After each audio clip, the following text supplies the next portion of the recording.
You need to know this: do not give up on your legal status. Many people fail to respond to RFE or file an application before the deadline.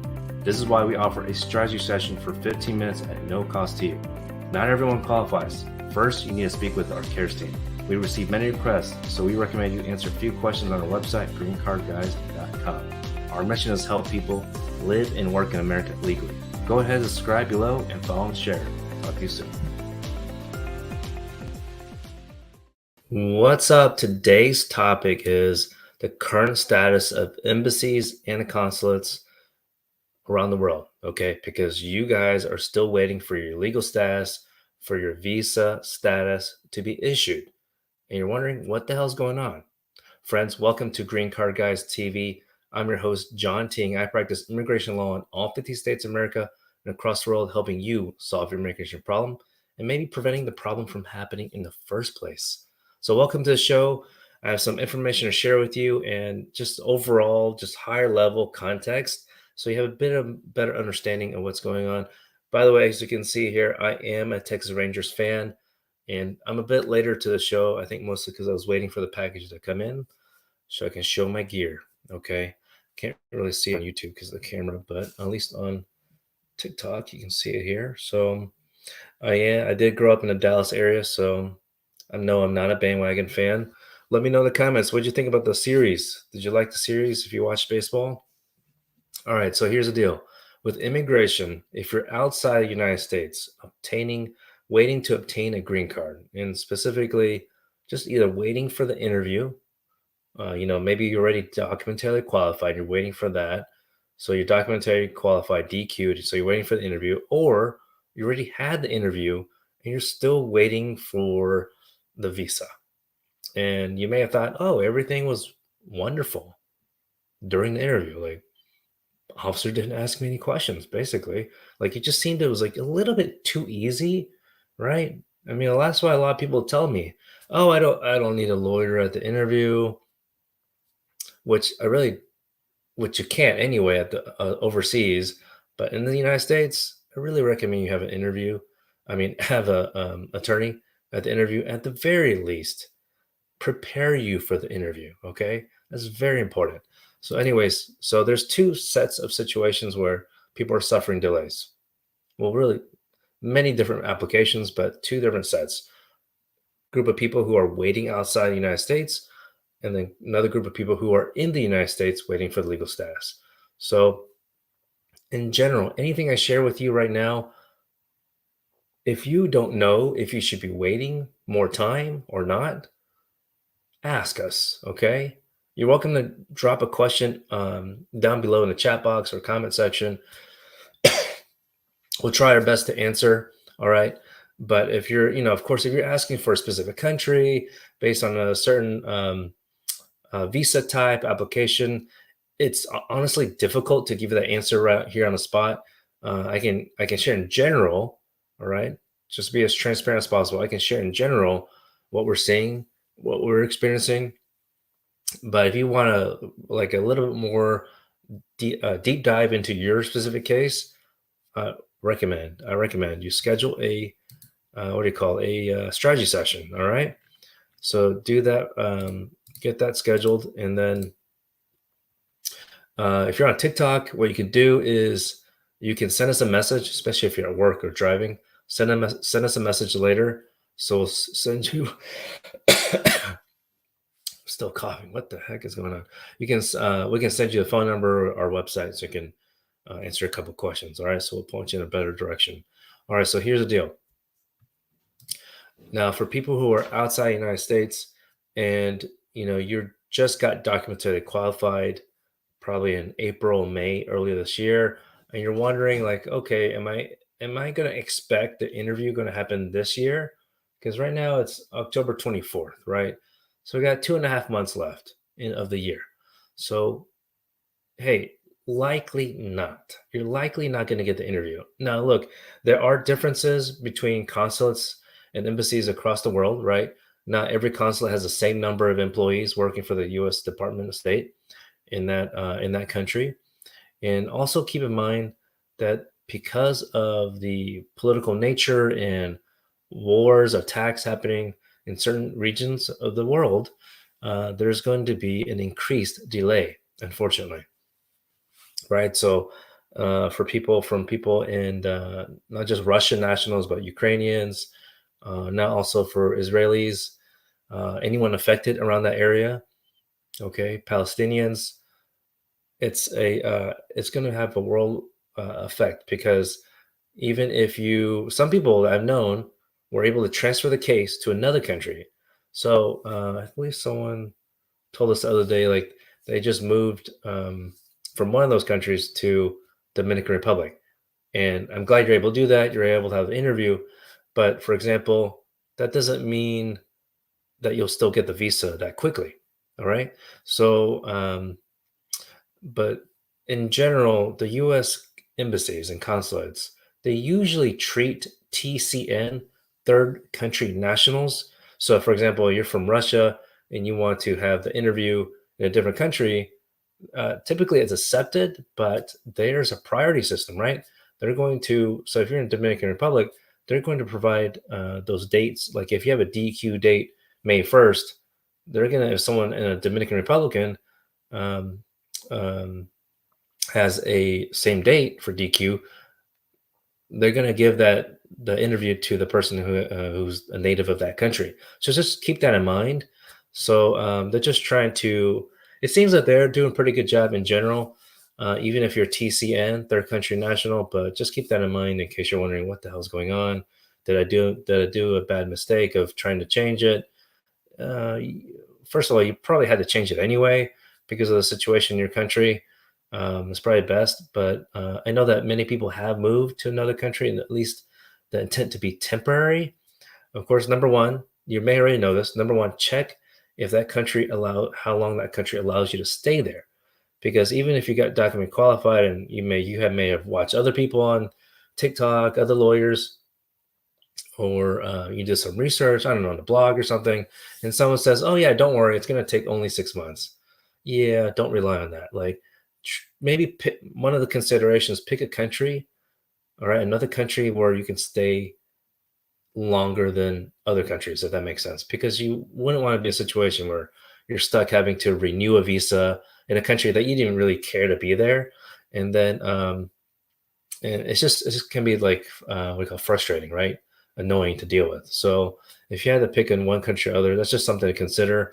I know if you have a spouse from the United States, maybe it's easier to fly to Dominican Republic. I don't know the rules because it depends on the which country you're a national of, right?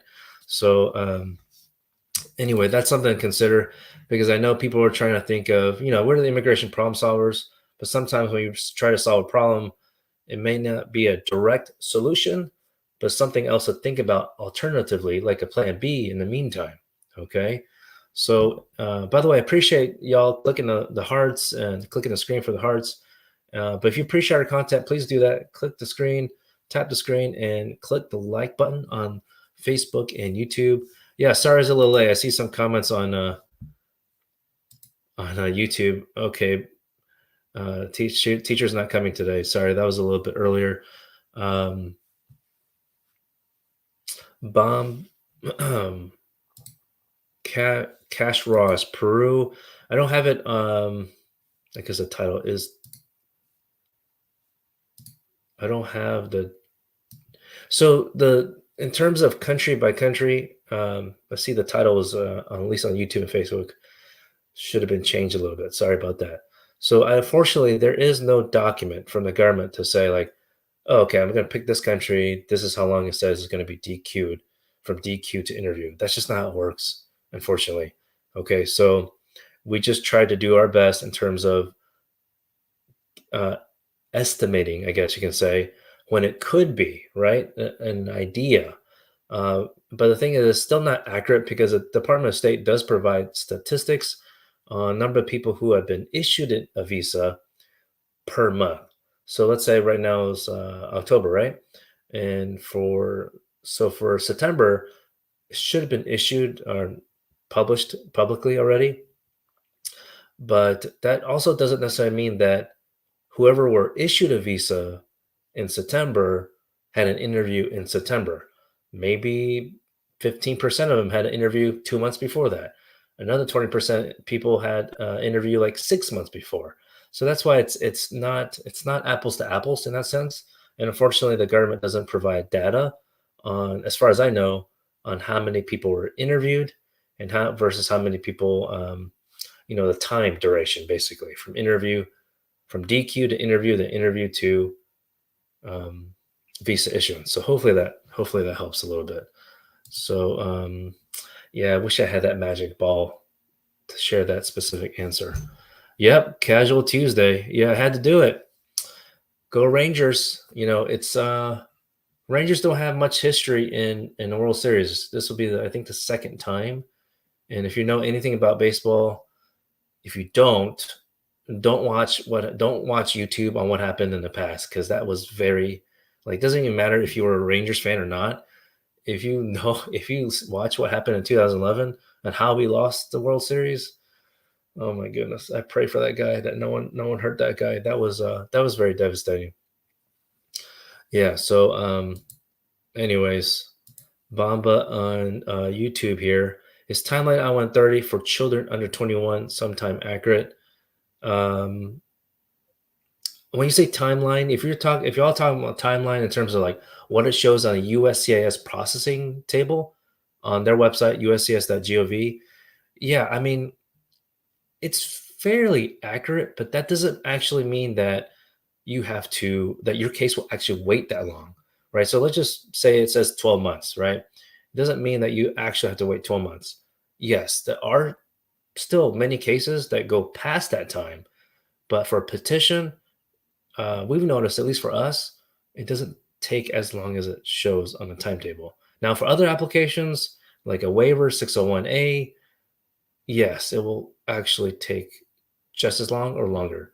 So, like the waiver 601A, unfortunately, right now is average 44 months in general. There's different service centers, so it depends. But yeah, I don't know why. I just wish there was a better process for y'all. Um, if I can apologize on behalf of the USCIS, I wish I could, but I can't. And I'm not going to. The government needs to do better. Okay. They're really, I know, like when you call, thanks, Brian. Appreciate the shout out. Brian Manning says, what a great lawyer. John is the best. Thank you so much. You didn't have to say that. But Brian is also a truly great attorney as well.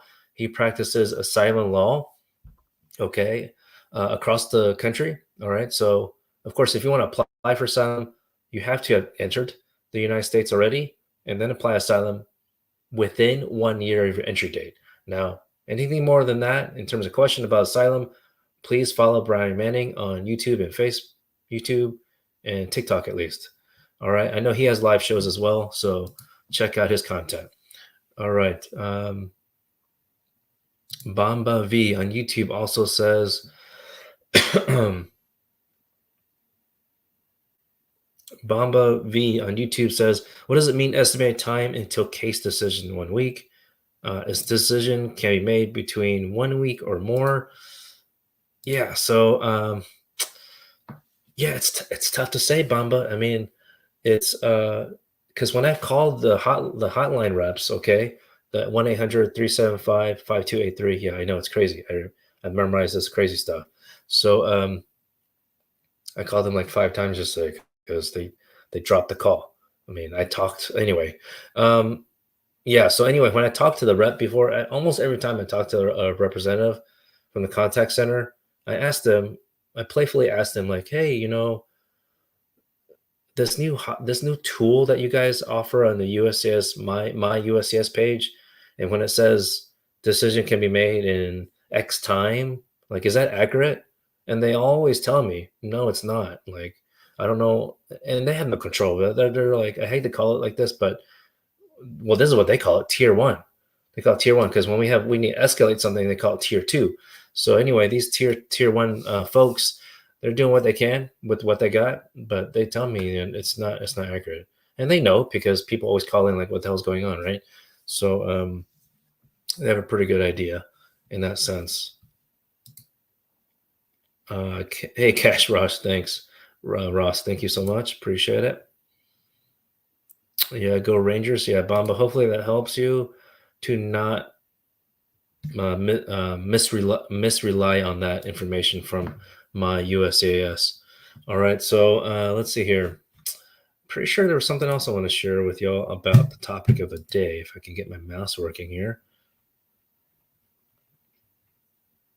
Okay, so there are a couple countries that are, as I guess you can say, reopening more for K1 visas. Okay, so even though they're reopening a bit more for K1 visas, the past year or so, well, it seemed about 2 to 3 years, there is more priority for marriage visa cases. So you have to be married, right? And I've been telling y'all quite often, pretty much every day, is that the government was prioritizing marriage visa cases. So you had to be married. So if you wanted to be processed faster, get married. And I know that's difficult though, because even though Utah County, you can get married remotely in the United States, and neither person has to be. No one has to be a resident of Utah County, Utah. It's the only county that we know of that you can get married remotely. However, so even though that works out county-wise in the Utah, state of Utah, the kicker here is that you have to have consummated your marriage. That's a USCIS requirement. Okay, you have to consummate the marriage, meaning have sex. So will they actually ask you that? I'm not sure. Unfortunately, we haven't had that issue. Knock on wood.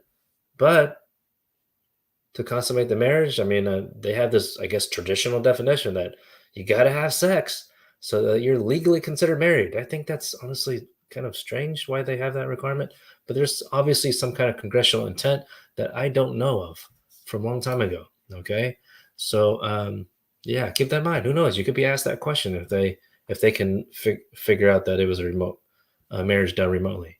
But otherwise, in terms of K1 visa, at least with China, embassies in China and Canada, they are opening it up more. Okay, so keep that in mind if you're from those countries. But otherwise, there's non-immigrant visas are being processed at a higher rate, especially for student visas from India. And if you could imagine, just student visas, when it was a couple years ago with President Trump, he shut it all down, right? In 2020, it was ridiculous. And even including student visas, which didn't make sense because students from other countries, right, outside the United States, they pay a hell of a lot of money for tuition. So just how the government thinks about money all the time. America's a capitalist economy. That you would think that they open the door. So finally, they have, and they're doing that, especially more so with India. So okay, folks.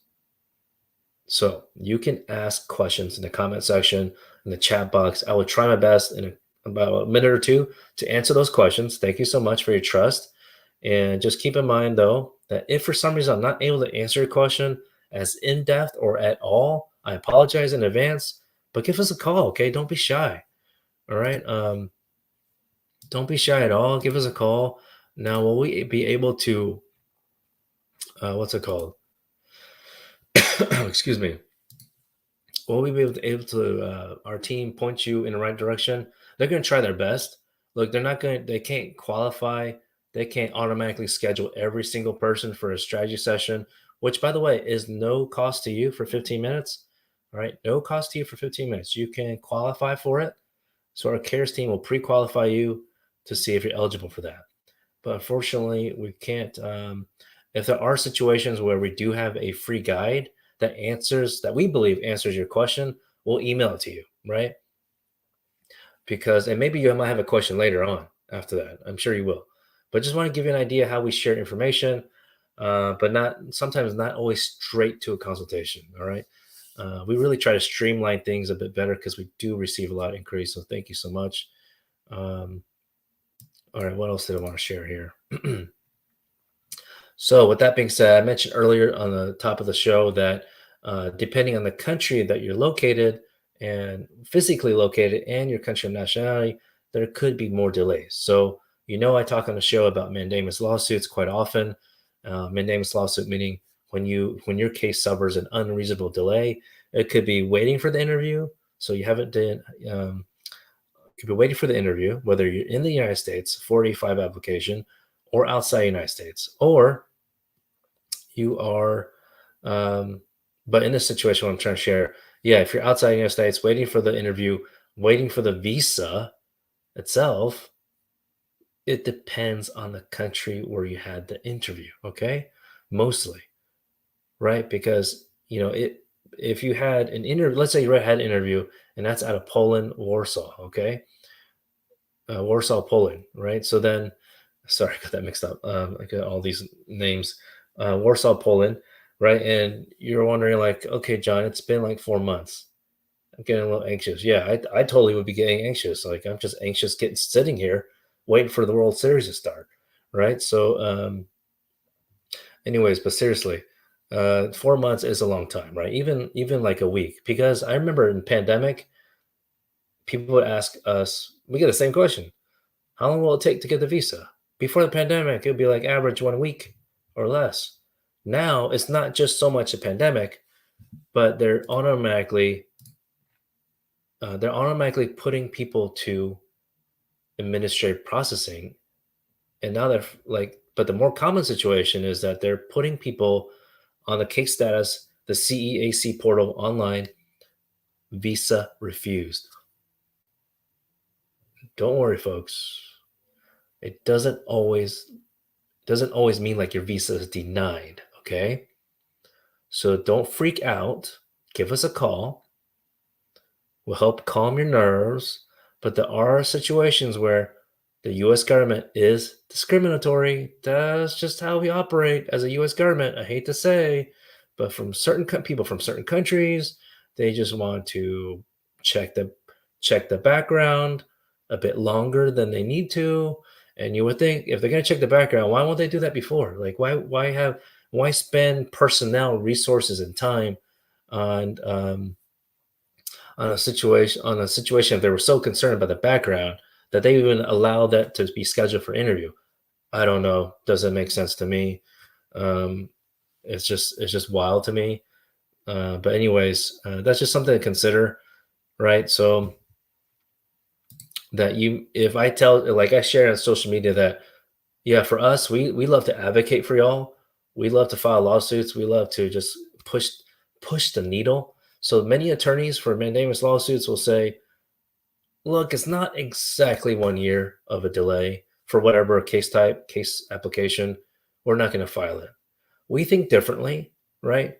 If so, it's basically up to you.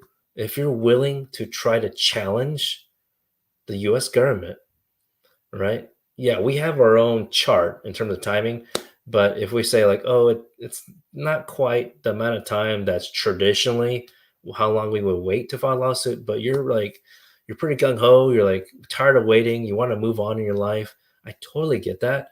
We'll try to assess it based on the country and the country of nationality, the country of the interview where you had the interview or waiting for it, and your country of nationality. So I apologize in advance if, because usually after consultations, when one of our premier attorneys says something about mandamus lawsuit, we may have to slightly update our recommendation based on the country of the interview and the country of nationality. So we usually do have meetings almost every day, pretty much, after the scheduled consult strategy sessions.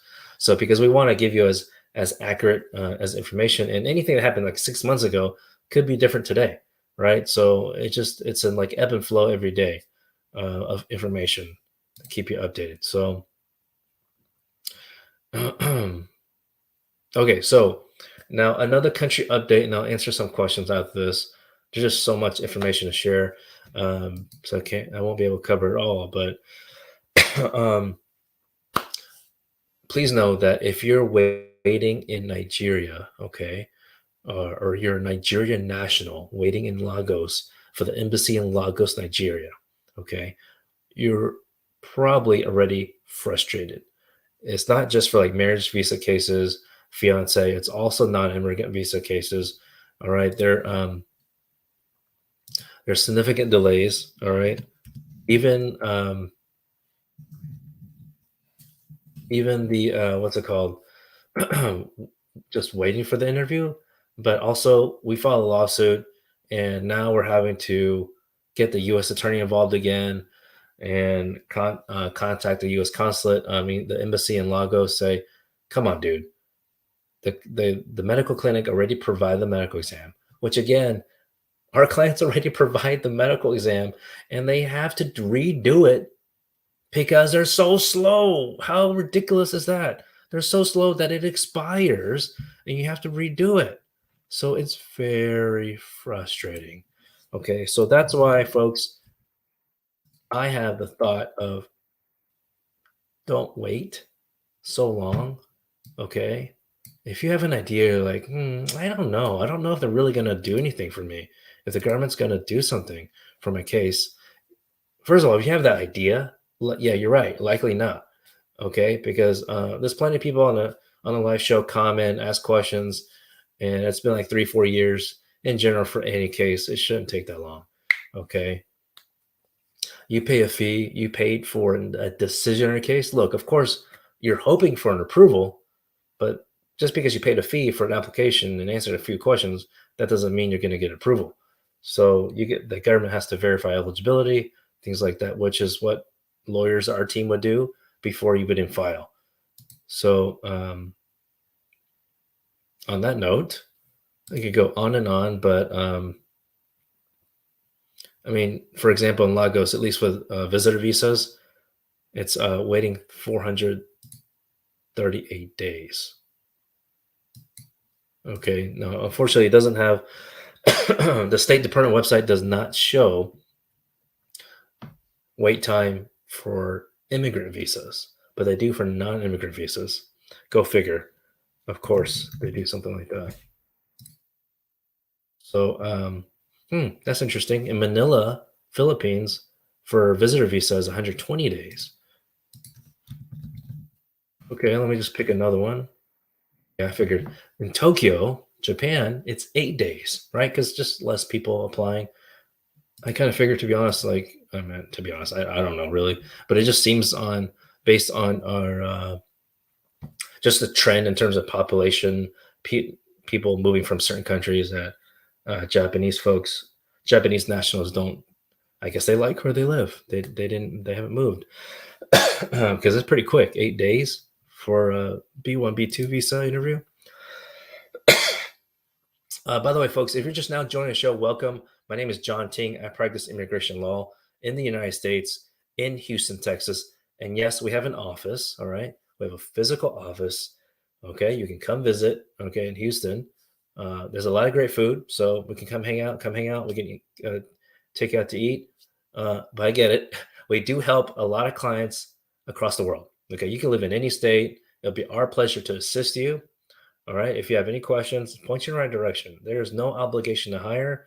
Even if you have this consultation, we feel more comfortable. We just point you in the right direction. And sometimes it's to tell you that you're not eligible. All right. Because maybe something in the past happened that just essentially ruled you out. Maybe you didn't mean to lie, but you did lie. And omitting a fact is also a misrepresentation. It also is lying. So that's just kind of give you an idea. All right. Okay. So sorry if I don't mean to be skipping around. Okay. Chernor on YouTube. I'll get to some questions on TikTok. I'm going to try to answer about 10 to 15 questions. All right. And it's going to be completely random, not on purpose. It's just that wherever my finger lands, because TikTok is a bit small here. All right. By the way, I guess you can download the TikTok app on your iPad, right? That might be easier. Okay, Chinor on YouTube. You got DQ. What the? You got DQ 3 years ago? Okay. Chinor, which consulate or embassy is your case located, and what kind of who sponsored you? Okay, because maybe you're not maybe your priority date is not reached, but when you say DQ, that seems like your priority date did reach. That was current. Harpreet Dylan, your case was your I-130 was approved. Great, congratulations. Are you abroad or not? But if you're abroad outside the United States, then the next step is for NVC to send you an email I believe typically to the sponsor, okay, for the NVC case number, which is a new case number, different than the USCIS case number, and also the invoice number. Okay, Bamba, what is Child Protection Act? So Child Protection Act is CSPA. That is to prevent a child to turned over became turn how do you say this? Child turned 21 and older uh, from being excluded. So it's to protect them in a sense that can keep them included with their parents' application. So let's say I sponsor my brother, but my brother's children is who the beneficiary of who would be protected hypothetically from the Child Status Protection Act, CSPA.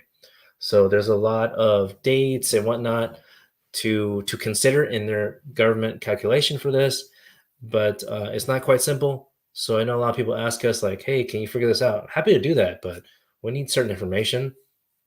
Okay, so welcome to give us a call. We'll text that to you or email it to you because it is a bit complex. However, not to waste your time, but if your petition is still pending, you can't even do the calculation. We can't future predict, all right? Because a petition has to be approved first for us to do this calculation. Because petition approval date of the petition is part of that calculation. All right. So even let's say even if your child turned 21, over 21, you still have to wait until that petition is approved to do that calculation. So to go in further, sorry, I'm slow to answer questions because I have to go into so much detail. To go even further for CSPA, so just because your child turned 21 doesn't mean, but the petition is still pending, doesn't necessarily mean that they're knocked out. Okay, so don't give up. All right, because it's very important to go even further on advice here. I'm sorry, I'm not giving legal advice. Disclaimer, not giving legal advice. I'm giving legal information. If you want legal advice, you need to consult with an attorney one-on-one, meaning I know this seems like 101, but like it's the room is only like we use dial pad like Zoom basically. The room only has to be one-on-one.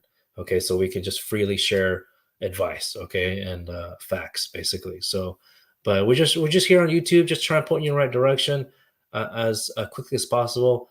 I used to do this in person in a more like professional format, I guess. Go Rangers! So, anyways, let's see here. Lucas, is it normal to have biometric for 45? Yeah, absolutely. Well, yeah, absolutely. It's completely normal to have a biometrics appointment. By the way, if when you receive it, it's the 797. I mean, basically any notice says 797C at the very top, but on the top right, we'll say notice type, and it won't say biometrics, but I think at the very, very top for this one says ASC. So it's basically the government subcontracts out to so for them to accept the fingerprints. So it's not that you have to bring anything other than your ID and things like that, but they'll take your fingerprints at their office. So it's subcontracted out. But yeah, I mean, during the pandemic and even still now, randomly, like we have some clients that still get get receive the notice that says reuse. They'll reuse the biometrics. So if I recall, the biometrics, if you've taken it in the past, they're valid for 18 months. But sometimes I feel like they don't care. So it just depends. All right, so let me answer some questions on TikTok. Thanks so much for your patience. Patience here. All right, JK, what's the current wait time for citizenship? So generally, we've been noticing, at least in Texas, that because most of our, I mean, a good amount of clients in a specific location live in Texas, but again, we accept clients all around. So current wait time for citizenship, it seems on average 2 to 3 months. Okay, from date you file until the date of interview. Now, the date of the oath ceremony, I don't really include that because that skews it because some people might want a name change. If you need a name change, um, the oath ceremony has to be in a court setting, or at least where there's a judge available to conduct that, right? So that because it needs a new court order to show the name change. But most people, I think, don't want to change their name. So with that being said, the oath ceremony will be scheduled sooner. All right, so hopefully that helps. Mike, sí, hablo español, pero mi asistentes habla español mejor de yo. I think I said that right. Yes, and I did go to school for Spanish to learn Spanish. So I only know the basics. I'm sorry. But I think about half the team speak Spanish, actually. Okay, Karen. So I think I answered this earlier for someone else. But after your I-130 marriage is a petition is approved, what's next there in the US? Oh, okay. Oh, you're asking for a friend. Okay, that's very kind of you. So for your friend, they actually, well, it depends the status of the sponsor. If the married sponsor is a resident, then the spouse, the immigrant spouse, has to show that that person has been maintaining non-immigrant status. All right, so it could be F1, H1B, um, L1, anything else, even visitor visa. But typically, the case isn't approved so fast that it would with the I-130 petition by itself. But anyway, otherwise, because we've known people still as a sponsor, as a resident, and still, and then they still file a 45 application. All right. And what happens is you get the USCIS will send you an RFE asking, did you maintain your status? All right. So unfortunately, most people don't maintain their status. All right. But if your sponsor is a US citizen, you don't have to worry about that part. You can I can't say it like that. We have, let me say it this other way. You can read between the lines. If you're married to a US citizen, we have had clients who are married to a US citizen sponsor, and the foreign national immigrant had overstayed their visa. So they entered with a visa and then they overstayed for whatever reason, and then was able to file a 485 application and get the green card in the United States. Okay. So I think I phrased it appropriately there. Not telling you what to do. Not going to tell you what to do in that sense. Okay. You're going to ask us one on one. All right. Bougie. Did I say that right? Is that how it's spelled? Bougie? If your mom is a British citizen, how long will it take for you to petition her in the USA? So, are you a US citizen? If you're a US citizen and you're filing for your mom, then that would be considered immediate relative. So it looks like, based on how you phrase it, that she could be in the US. So you could file a petition and adjustment of status at the same time. Now, keep in mind, it's not just two forms, right? If we go through a whole package, we file for your work permit. Obviously, maybe your mom doesn't want to work anymore, assuming she's retired, she's moving here now. But we still file for work permit so you can get the social security card a little bit faster. All right. And also for advanced parole in case a parent wants to go back to just to go on vacation outside the United States and not feel like they're stuck here. We've seen a trend like that where the parents want to come hang out with you for some time, but they don't actually want to stay in the United States that long every year. They just want to hang out for which when we say hang out, then my legal information is to say that when someone has a resident status, they have to maintain residency and by staying in the United States 6 months every calendar year, right? But it doesn't have to be straight through. All right. So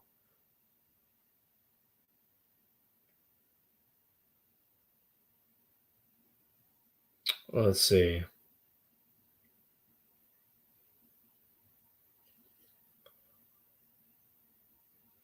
Your follow-up question: if she has multiple visa entry that's valid for 10 years prior to her becoming a UK citizen, would that be valid? I don't know. I don't know where she was a national of before, but that sounds like something I wouldn't know, to be honest, because um, I don't know what would render that visitor visa not valid anymore. So I'm not too sure about that. Sorry. Okay, so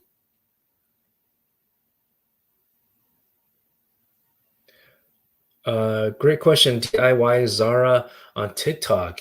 Can a Canadian nurse apply for green card without a job? So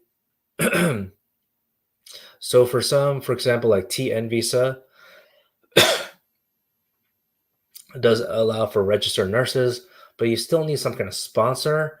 But for TN visas, which helps Canadian nationals and Mexican nationals, which was created because of NAFTA, um, the company doesn't need to sign anything, but it's really helpful to have a job offer letter, basically. So, and some information about the company to keep this as simple as possible right now.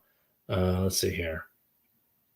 But yeah, there still needs to be a job sponsorship in that sense, job offer. Okay. Let's see here.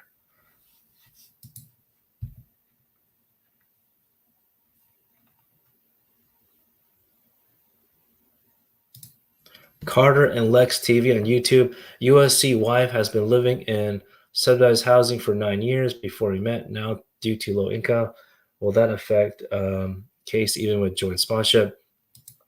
So I haven't had a case. Thank you for sharing. I haven't had a case where the 864 form does not ask about subsidized housing, for example. So, but any concern about public benefits in that sense is more about the immigrant, which um, so hopefully that helps. But in terms of the 864, still need to show certain income. All right. And if your spouse doesn't meet that income, then you need to get a joint sponsor or show assets another way.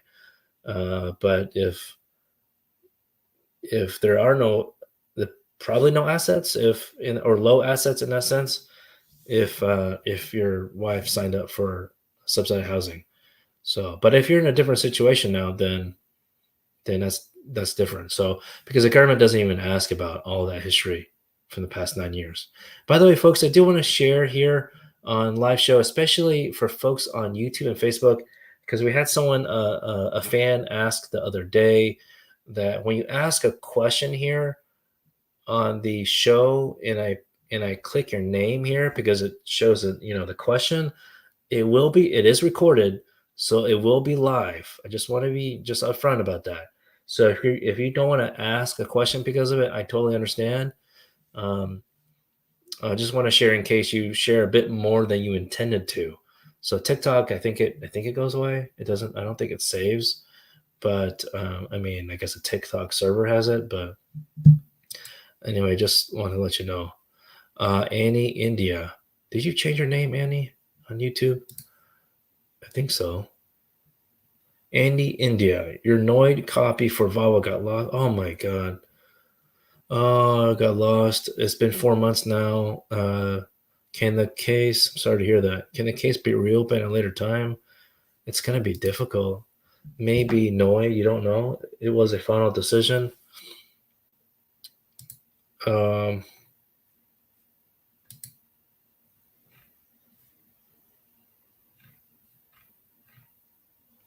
it was a final decision. Oh my.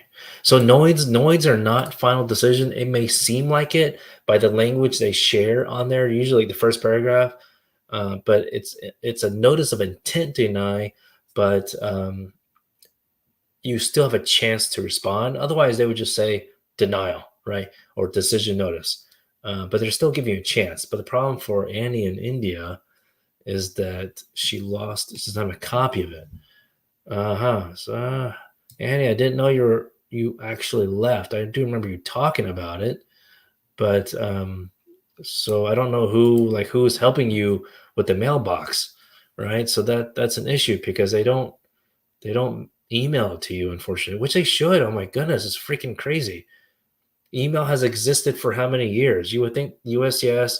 I mean, I guess that's why they had the portal, but they don't share notices to everyone. So if you file by yourself, all right, you they usually provide you a receipt notice or some kind of notice that online account access. Take advantage of it because at the very least, although I don't think the system's that great because they might say, hey, case status is going to be updated or your decision next week. That's not accurate. Maybe one day. But even so, I don't know how that could be accurate because there's just too many moving parts. Too many moving parts. So, anyways, what was I going to say? So, you want to create that online account, okay? Because you can get access to it. So, even if they notify you, I don't know exactly how to notify you, text or email, that your RFE or NOID or any decision letter notice could be online. Let's see here.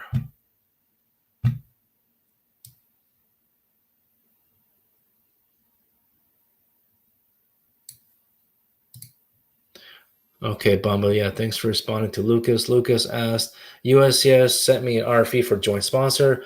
They said they wouldn't do anything to your case until you respond, but I got rescheduled for biometrics 2 weeks ago. Are they working your case? No, they're not.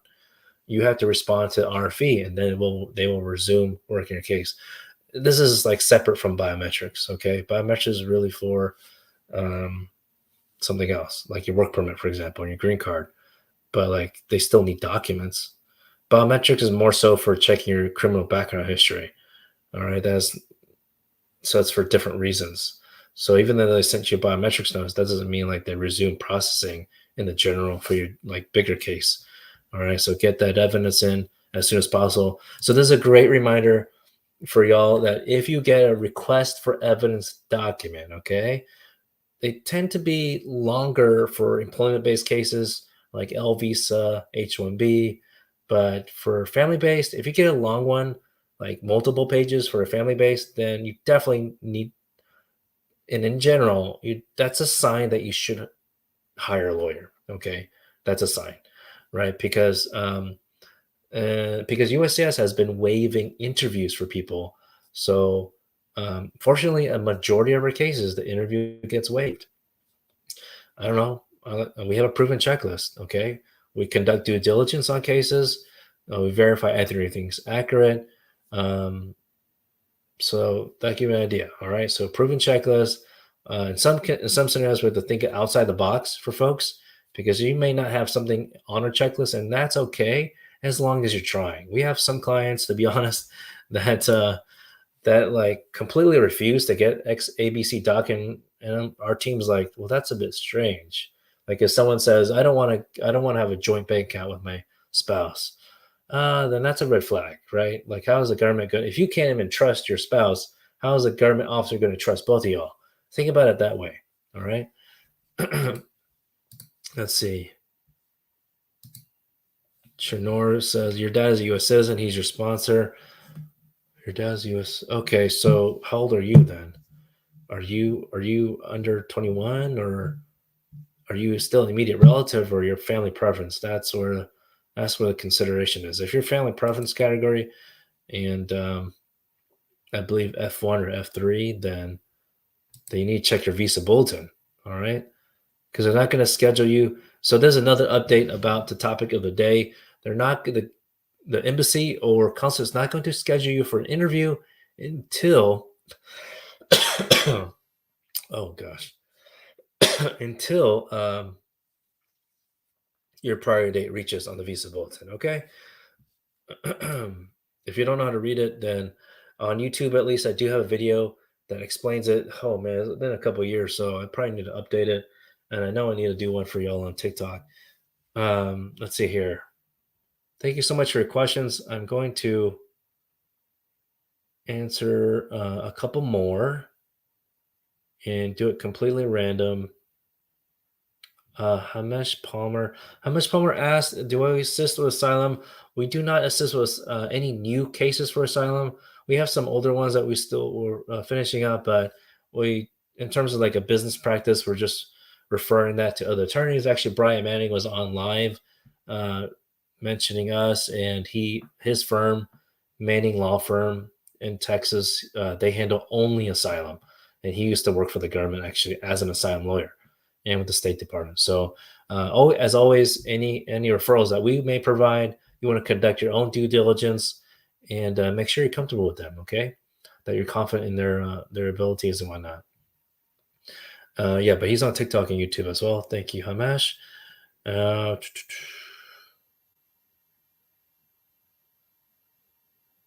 I think his symbol is, man, he was just on a second ago. I think if you just type in Brian Manning or Manning Asylum, it should work. I don't know how to I don't know. I don't think it lets me like comment, or you can on TikTok. But you can message us if you need us to find it. We can share it, I think, later on. You can DM us later. Okay. A couple more. Okay, Belky. U.S. citizen petition. You're a U.S. citizen petition for your parent. Do you file I-130 in conjunction with I-45? Anything else to file together? So, is your parent in the United States? If yes, then you file the I-130, file the 45, file 864, file 765, and file 131.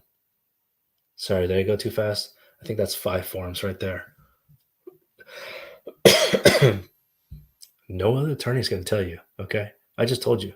So if your parent enter the United States, you probably need more legal advice, but give us a call, send us a DM since you're on TikTok, for our phone number or our website. Okay, Lucas, you say you're going to respond RV today. Is it okay you respond to it online or recommend shipping it to USCIS? I'm pretty sure I saw that it does allow online if it mentions it in the letter. If it didn't mention it in the letter, then you can't do it online. So I would just follow whatever instructions it says. So hopefully that helps. Sounds like you have an online account, so you should be good to go. Let's see. Joanna Gonzalez. What's up? Would I be able to expedite for your husband's I-130 petition in the country of Jordan with escalate it?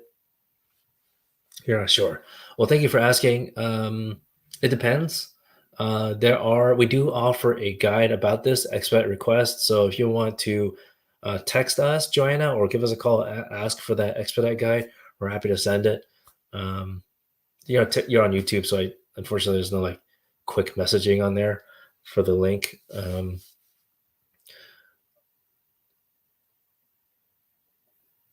Let's see here. But yeah, in terms of like, it could be based on emergency. It has to be very specific though for your situation. There's no like the list doesn't provide like a very deep doesn't provide detail. It just gives categories. So emergency and humanitarian reasons is one. Um, like if it's a job loss, that'd be more related to 765. But yeah, I-130, 765, I-131, and with USCIS, those are the ones that can be expedited, but not the 485, from what I've been told. And National Visa Center. So later on for you, Joanna, for your spouse, there's also an expedite request possible through the National Visa Center. All right, so hopefully that helps a bit. But yes, we do have a free guide on that. Let's see here.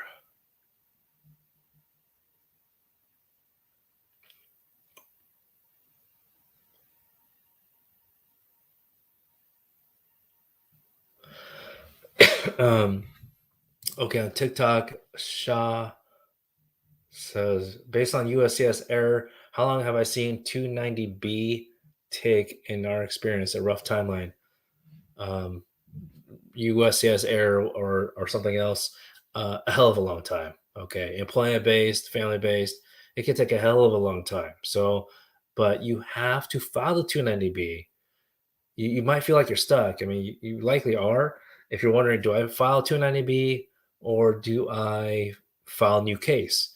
It depends, right? Like, so usually family-based cases, you can refile, but for employment-based cases, you don't have the luxury of doing that, especially if, um, depending on your sponsor, for example. It just depends on a lot of facts, several different facts, but a hell of a long time. I know that I can recall at least one that at least took 3 years. Very frustrating. We got it overturned. Great, but that took 3 years. Things can change in people's lives in 3 years, right? Even in a 1 week, things can change. Look, freaking Texas Rangers. I thought we were going to freaking lose. We won the first two. We lost the next three. I think it was. We lost the next three, won two, lost three in a row, and then won the last two. Like that is wild. It's so crazy. And so just like things can change in your life, and it's just ridiculous. It's horrible. Bamba, talk about certain RFE can avoid interview approval sooner. That's it. That's going to be a longer content. So I appreciate the question, but I'll probably record a video on that. But or stay tuned. Like some of y'all might ask a question that may require longer answer. Honestly, I just have to skip it and just I might answer your question to other people's question because it's good pieced together. So come back to the show. Again, I try to go Monday through Friday unless I'm out of town for something. And let's see here. You're welcome, Joanna. You're welcome. Badu, can I help you? You can help me, my lawyer. I hope so. I can help. Not sure what your situation is, but I'm happy to learn about it. Oh, you're saying your asylum is pending because you changed your address. Well, I don't think it's pending because of that. I think it's pending because USCIS is hella slow. How long? When did you file your case, Badu? Let's see here.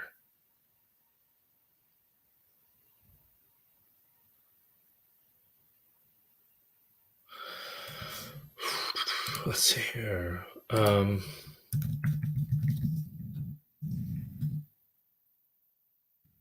See who else can help out right here.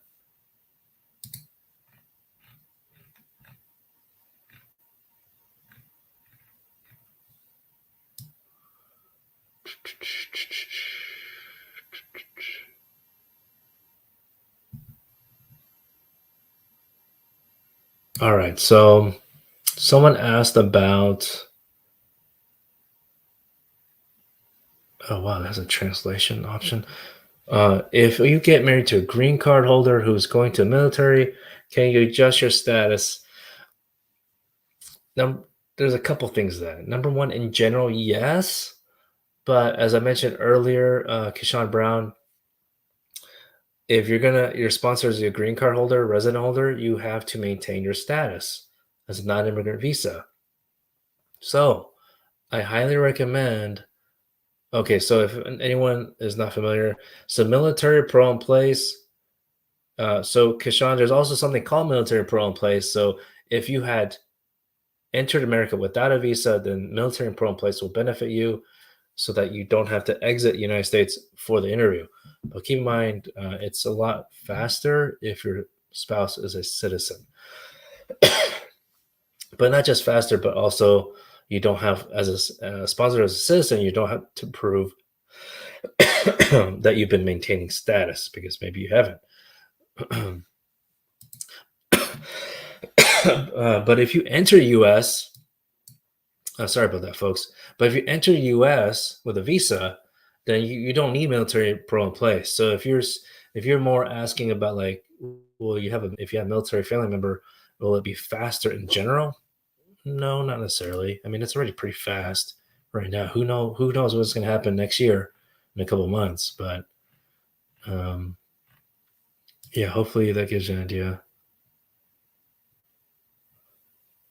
Let's see here. 7 months ago for you. Oh, you filed 7 months ago? That's reasonable. That's really reasonable. But a lot of people have been waiting about on average, seems like 3+ years. And we usually file a lawsuit after 4 years. 4 years of waiting. I know, it's a hell of a long time. Okay, Annie, you have U visa pending. That's a separate application. Okay, Annie, so you got to figure something out with your mailbox. Someone you trust that can check it. Make sure that USCIS has your correct address, US mailing address. Okay. Yeah. Okay, your friend is in state of removal with ICE. What can you do to adjust? Lucas, I appreciate you asking for your friend, but this is one of those scenarios like I have a lot of follow-up questions, so it's really just best that he or she joins a live show or just gives a call to schedule a consultation. The question like this with stay removal or removal proceedings, it tends to get very detailed. So, but appreciate it, Lucas. Pella, how long will it take USCIS to make a decision after respond to your RFE? Is a 7:30 case and the receive your RFE 19 days ago. Okay, so likely not anytime soon. It's only been 19 days. I know you're expecting something quickly to turn around time, but it's just not the case with USCIS.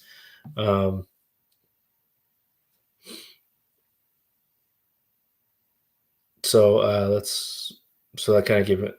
But yeah, I mean, our average for RFE response, the status will update when they receive the package, and it will be updated, say they received it. So as far as us, as long as they received it and it shows that status on the online account, um, then that's a good first step in terms of that. But there's no like black and white timetable in that sense.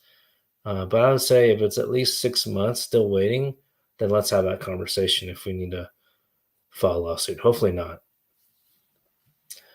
Okay, so let's see here.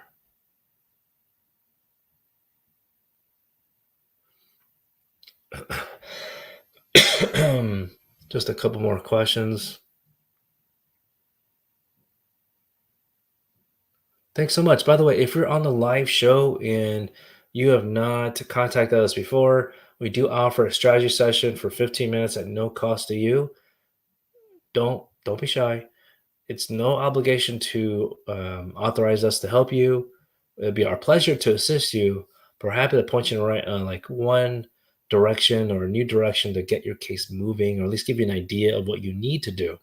Okay, because sometimes we find out that people have been waiting a long time, really for no reason, because they didn't consider talking to a lawyer, or they did talk to a lawyer and that prior lawyer just didn't provide the accurate information, or maybe the advice back then was accurate at the time, but now it's 2024, 2023, right? I'm already thinking for next year.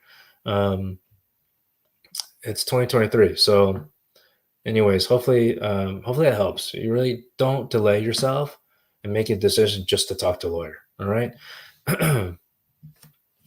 Let's see, a couple more questions on this side.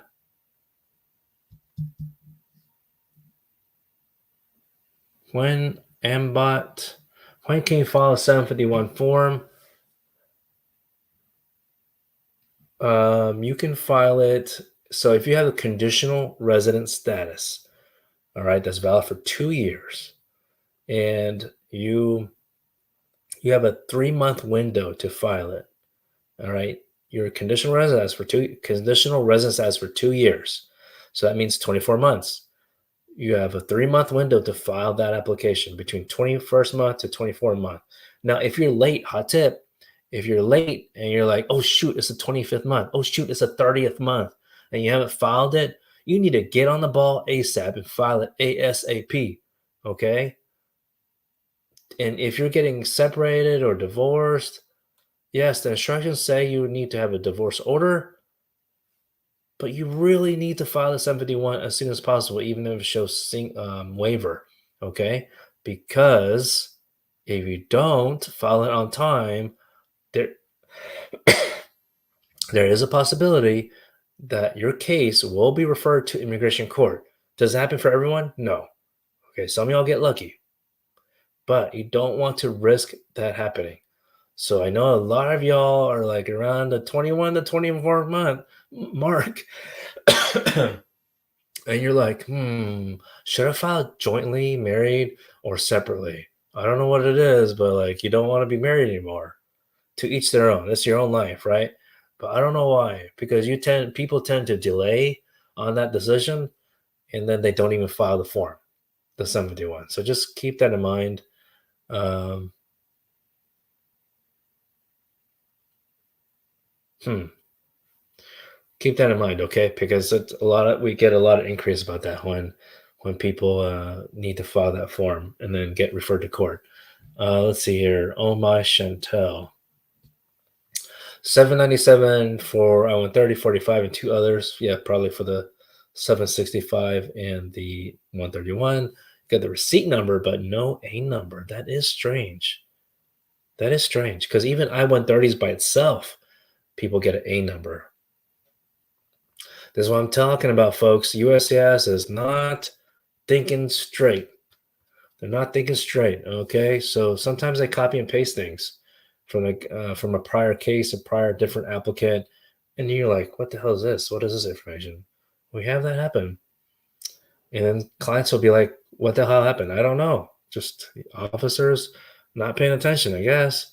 Unfortunately, so we have to argue back like, "This is not us. This doesn't apply to us." So, but anyway, that kind of gives it context in a sense, but it doesn't answer your question directly. I'm sorry.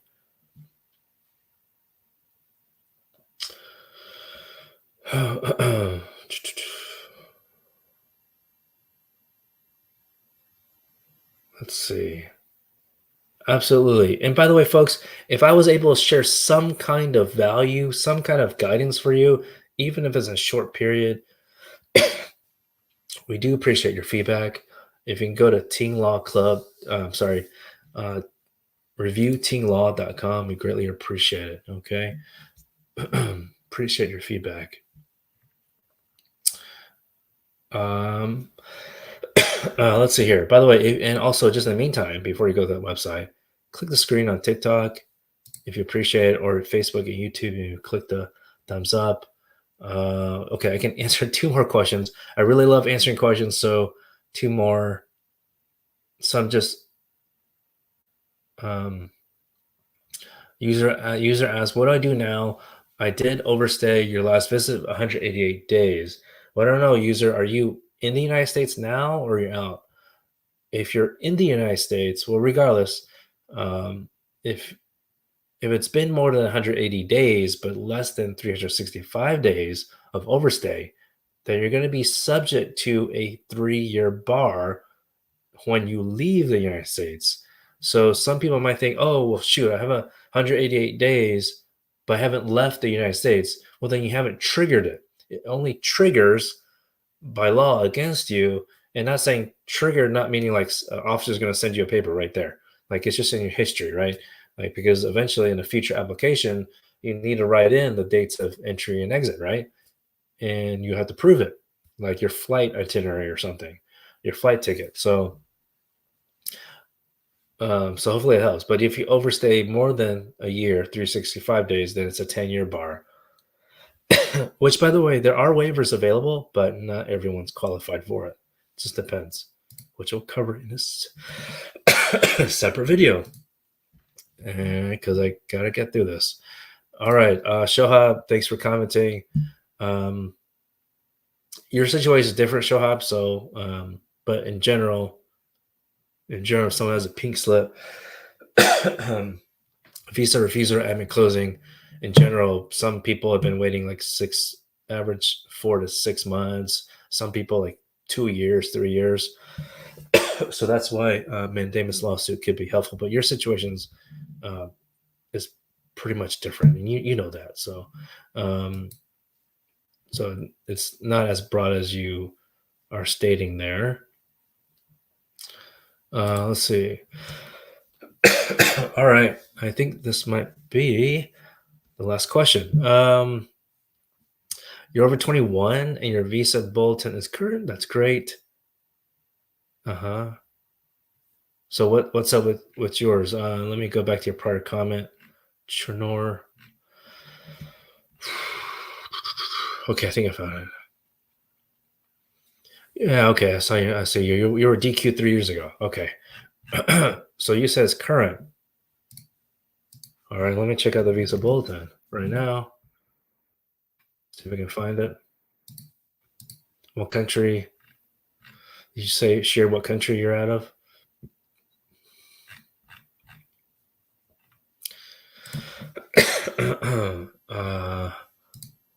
Your PD is May 2014 F1.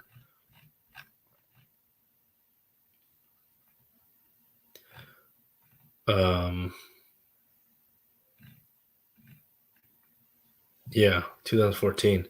Yeah, you. It sounds like we need to have a conversation. Yeah. Um, assuming you're not from Mexico or the Philippines. Okay, if you're not from Mexico or Philippines, Chinor, we should talk. Let's figure this out. Okay. All right. Thanks very much. All right, folks. Thank you so much. If you're wondering how to get more value from us, like more information, we're trying to do better in that sense with our team. All right. And one way to do that is just giving us a call, right? If you're interested in a strategy session at no cost to you, or maybe you're wondering, well, I don't, I'm happy to call, but I maybe don't want to talk to a lawyer yet, which I don't know why you wouldn't, but we do offer a free guide for most scenarios, most cases, so we can email it to you and just look over that in the meantime. Otherwise, the third way, folks, I shared it here, a link here on YouTube and Facebook. We do have a Facebook group. We haven't been as active, to be honest, but we're going to try to be in this tinglawclub.com. Okay, we have planned for starting, yeah, the rest of this month to just share more value to y'all so you have a better idea of what the heck's going on with the government. All right, so thank you very much. And in the meantime, if you have any questions, you know what to do.